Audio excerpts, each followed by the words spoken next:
Welcome back to Movies TV Mad. You can follow me on Twitter at Movies TV Mad. Now, a few weeks ago, I made a video about the Justice League 2 and 3 motion comics, something that many Snyder fans were going to put together. I spoke glowingly and excitingly about the potential of helping restoring the Snyderverse. But a lot of things have come to my attention since then, and this has become so controversial. Now, this is a thread from someone on Twitter. I'm not going to give you his handle because I know people can be toxic and go at people. This is what he's had to say. The absolute embarrassment of the Snyderverse motion comic. The artist has been called out for tracing their art, yet the people working on this motion comic still insist it is original artwork.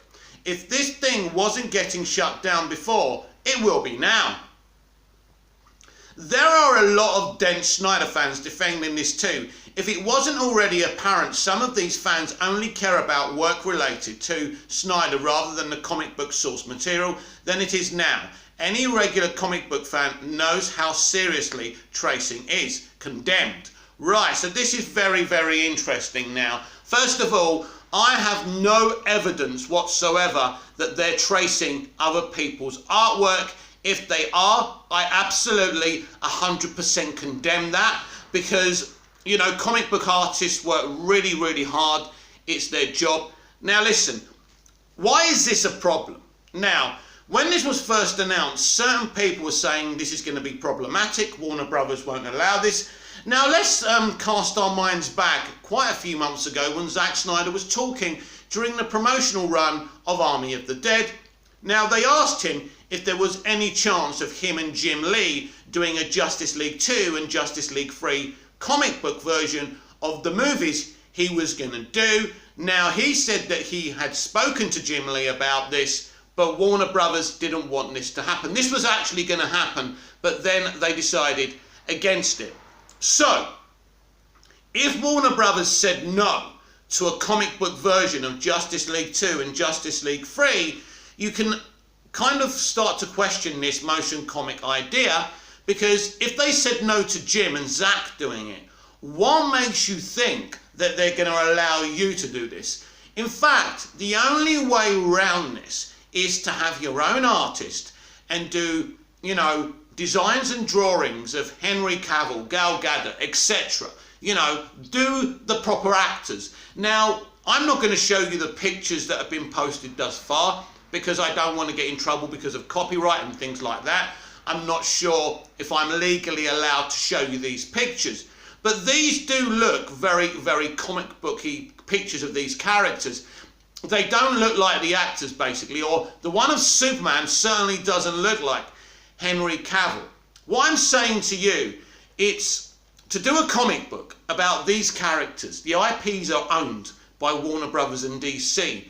There's very little chance that you're ever going to be allowed to do this. Now, I understand why you want to do this, and hopefully it comes from a pure place where you're trying to finish this off for the fans and giving them something, or you believe that this will help to restore the Snyderverse. That's a good idea. But the truth is, these people knew that this was never going to be allowed to happen. Now, we don't know. We know that Warner Brothers have taken certain pictures down off of Twitter. We know that much. So it's very unlikely that you're able to do this. Even if you were able to do some original artwork, and this doesn't really seem very original, which is a problem to begin with. As I say, the tracing controversy is a serious issue because you're copying other people's work. Now, the people involved in this are claiming they're inspired by Jim Lee's drawing and they haven't been traced. So you can only take them at their word, because I'm not going to start calling people liars when I don't know if they're liars or not. Here's the thing, and it goes back to what I've been saying for months and months. Check back to my live streams and my other videos I've done. I've been very critical of some of the Snyderverse fans, how toxically, aggressively they've been going at the studio and certain individuals that work at DC Comics and certain people who work for Warner Brothers. Now just imagine this. If the fans had been more politer and respectful to WB and DC, maybe they would have been able, excuse me, maybe they would have been able to go to Warner Brothers and DC and say, look, we know you don't want to restore the Snyderverse, but we just want to do this comic thing where we finish off Zack's work. Here's another thing. I haven't heard anything from Snyder about this. He doesn't seem to have given his thumbs up to this or anything. Now, I don't know if he has, if he's okayed this. I don't know how Jim Lee feels about this. He hasn't said anything about it either. So that's interesting to me as well. But this is what happens when you bite the hand that feeds you. When we go back to November, whenever it was, celebrating or not celebrating, but doing that massive event that got the Snyder Cut greenlit and released, I don't remember people being aggressively toxic towards the studio. They knew this was the big opportunity and everybody mostly behaved themselves. They were hashtagging release the Snyder Cut, beautiful gifts, celebration of their love for Zack's DC work. It was a beautiful occasion and we had that was the moment. It took time afterwards for us to hear what was going on, but that was the evening that got the Snyder Cut released. Since Ann Sarnoff's hit piece, things have become very aggressive and unkind. And unfortunately, Zack hasn't helped this situation. His behaviour during the build-up to the release of the Snyder Cut, Ray Fisher, really going toxically against the company. And of course, Snyder had an interview and said, what was it he said? Was it screw you Warner Brothers or something like? Things like this don't help the situation. What I'm saying to you is, right, if we as a movement had a better relationship with the studio, took it on the chin with what happened. You see, the thing is with me, I used to be like some of you, very biased towards Zack. He walked on water, innocent victim. And something struck me very quickly several months after the Sarnoff hit piece. I started asking myself some questions. Why are Warner Brothers so against this guy? Why did they remove him in the first place?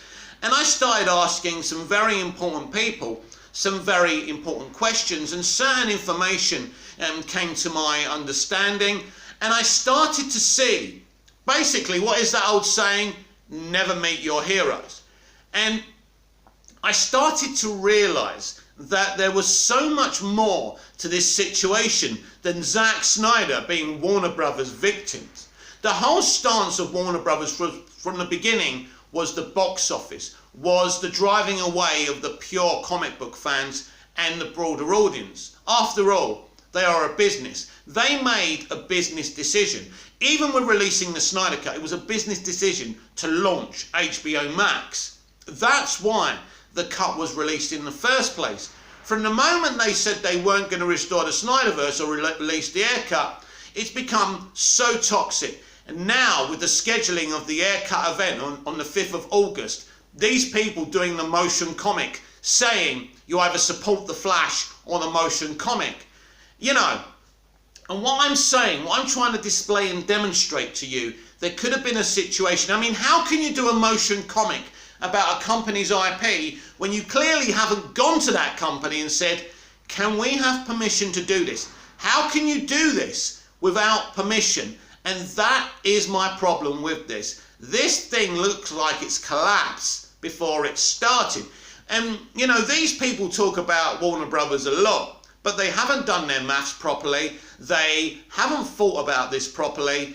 And now this could not happen, which is a great shame, because you're talking about doing a motion comic about an IP a company owns, another company owns. So surely the first thing you should do before talking about it is go to the company and ask for permission. Oh, sorry, you can't, because you've been so rude, so aggressive about them, they wouldn't even take gold bullion wrapped up in a brown paper bag from you if you offered it in a silver platter. That's the problem.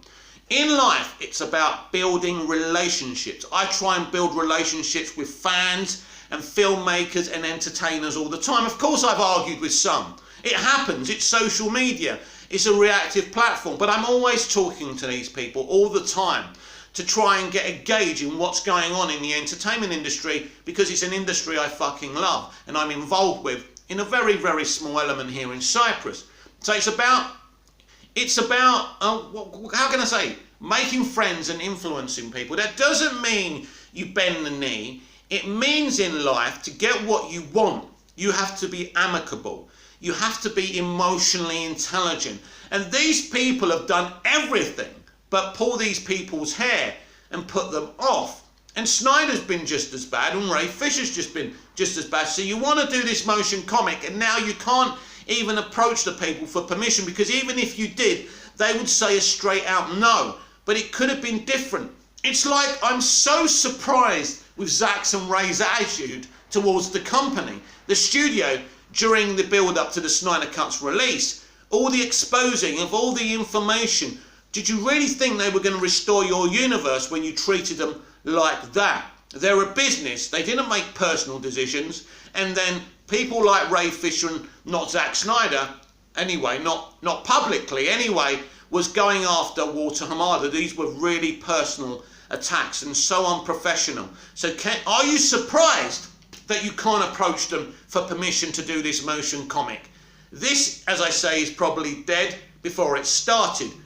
We have to sit down and think about what we do moving forward, because I'm scheduling an Aircut event during the release date of James Gunn's The Suicide Squad. It's toxic. It isn't going to get you what you want.